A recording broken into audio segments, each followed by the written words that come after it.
Il y a 3 ans, vous m'avez confié une mission immense. Vous représentez à l'Assemblée nationale. J'ai porté vos colères, vos urgences, vos espérances. Mais ce mandat, je ne le fais jamais seul. Je le construis avec vous, ici, dans le Val d'Oise.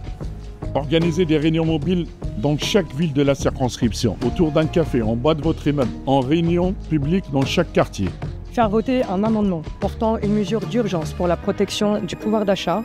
Le consommateur peut désormais résilier en ligne son contrat qu'il a conclu avec le professionnel. Demande de l'interdiction des puffs, ces cigarettes électroniques qui visent nos jeunes. Notre santé ne dépend pas à un arôme bubblegum. Soutenu les initiatives locales d'éducation populaire et l'émancipation de nos structures associatives. Défendu la restitution des restes humains pour rendre à l'Algérie les crânes de résistants détenus dans les musées français. Travailler au comité d'évaluation et de contrôle des politiques publiques afin que l'argent de l'État soit bien utilisé. Il y a aujourd'hui 211 milliards d'euros qui sont attribués aux entreprises sans contrepartie. Lutter contre la précarité étudiante.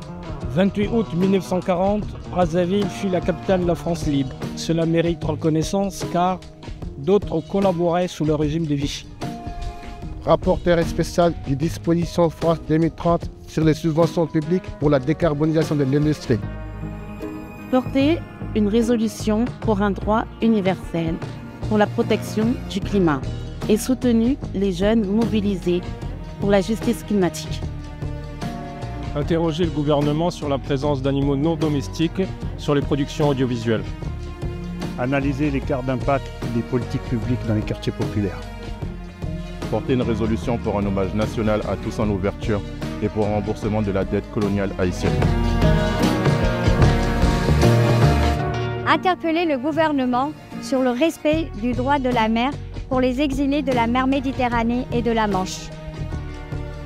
Demander une reconnaissance officielle du massacre des Tiroirs au Sénégal. Questionner le gouvernement sur l'inefficacité des crédits de la politique de la ville. Demander des moyens pour garantir l'accès aux soins sur tout le territoire. Défendu un service public des transports en commun avec un déploiement des bus-trams dans la circo et un RERD qui fonctionne bien, en opposition totale avec la privatisation. Participer aux travaux budgétaires en commission des finances, de l'économie générale et du contrôle budgétaire.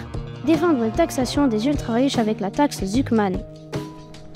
Lutter contre les fermetures de classes et les mauvaises conditions d'enseignement dans les établissements scolaires de la circo.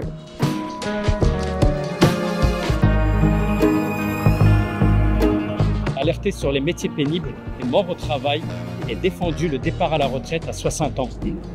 Demander un soutien spécifique aux familles monoparentales des quartiers prioritaires de la ville. Demander 2,6 milliards d'euros de budget par an pour lutter contre les violences conjugales, sexistes et sexuelles. Combattu l'extrême droite et ses idées racistes. Dénoncer le génocide à Gaza sans aucune ambiguïté. Réclamer un cessez-le-feu et la fin de la colonisation de la Cisjordanie. L'application du droit international et la reconnaissance de la Palestine. Intervenir sur la question du handicap et le manque de moyens humains avec les AESH précarisés dans nos écoles. Rétablissons la police de proximité afin que chaque habitant puisse se sentir protégé. Relayer les situations des familles vivant dans des logements indignes et insalubres.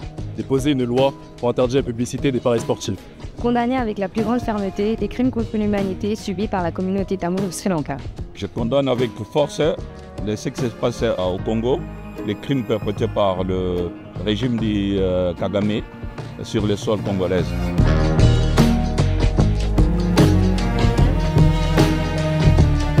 Être député, c'est lutter, c'est défendre, c'est proposer, c'est contrôler, c'est alerter. Mais surtout, c'est écouter. Si les combats que je porte vous parlent, c'est que ce sont les nôtres. Mes prises de position, mes votes sont une expression directe du peuple de la 8e circonscription du Val d'Oise. Qui peut prétendre faire de la politique sans prendre position ?